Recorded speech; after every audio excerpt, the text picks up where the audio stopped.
Joe Budden goes off on Caleb from Twitter for holding him accountable for the way in which he has chosen to handle, or better yet, mishandle the Diddy allegations. Now, before we get into it, I want us to take a look at episode 340 because Joe says some things in that episode that's very applicable to our current situation, because those of us who don't learn from the past are doomed to repeat its mistakes. Let's roll the tape. Well, for us, we have to record twice a week. Yeah. Now, most podcasts don't record twice a week. Right. And when you certainly not for this long, this diverse of a subject matter. And when you don't, Parks is correct. And when that's the case, you maybe could skip a topic. Right. Yeah. You maybe could miss something. Something might could come and go without getting your 2 cents on it. Not when you record for 2.5 hours, twice a week. There have been plenty of times that I have come in here not wanting to talk. My breakup was the most recent case. I remember. This for me. I was on tour. It fucking sucked. On tour, shit. When we got off tour, I was sleeping in fucking my driver's car in a fetal position in the back seat. I didn't want to come and talk to y'all niggas, but guess what? This is where we at. Mm-hmm. We don't have the luxury of skipping some shit or not having a feeling about some shit, especially when it's people that we know, people that we've spoken about in this podcast before. I want to apologize.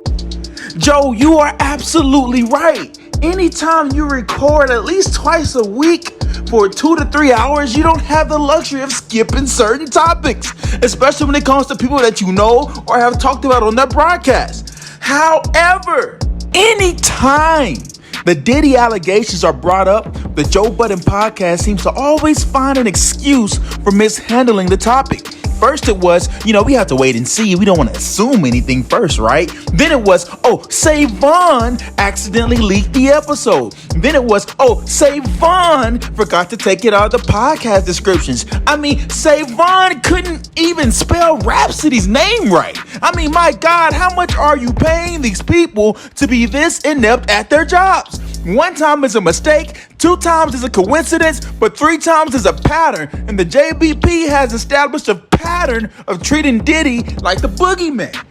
But now that the week has passed, I am almost certain that the JBP will address the Diddy allegations. But nevertheless, accountability is still to be had. And in the words of Minimum Mall, I know it pains Joe to be held accountable by the community. These are not my words, these are his. Let's roll the tape. And sometimes, listen, for black people, it used to be just the community. The community will check you when something is going on. And I've learned the hard way, when the community got to check me, that don't feel good. No. That don't feel good. Well, accountability a lot of times doesn't feel great. Well, it's nuanced. It doesn't. We're on a different topic here. Accountability, we'll just kick it. Accountability for at least the first part, when you don't have a full understanding of any of your actions, it sucks. Hearing about how shitty you are sucks. Well, accountability is tough because again, this is a different situation. For it to truly penetrate, you got to get through. You got to get through your ego. You got to get through your pride, and you got to get through your defense mechanisms. Like, case in point, I'll use myself as an example. When some real horrible, egregious things were said about me, allegations were made about me, the community came to check me. And my initial reaction was, y'all didn't do this shit, so suck my dick. But the check was, well, what did you do? What did you do to get here? Yes. What did you do to get here? That is an excellent question, Joe. And I have your answer. You failed to treat the Diddy allegations with the same vigor and care that you treated the Deucepalooza allegations back in 2020. Right? Because nobody's actually accusing you of doing what Diddy did. You're not him. However, your silence and mishandling, the team's mishandling of the topic is what got you in this position. And so I want to make sure we made that distinction, because Caleb from Twitter is signing out. Salute.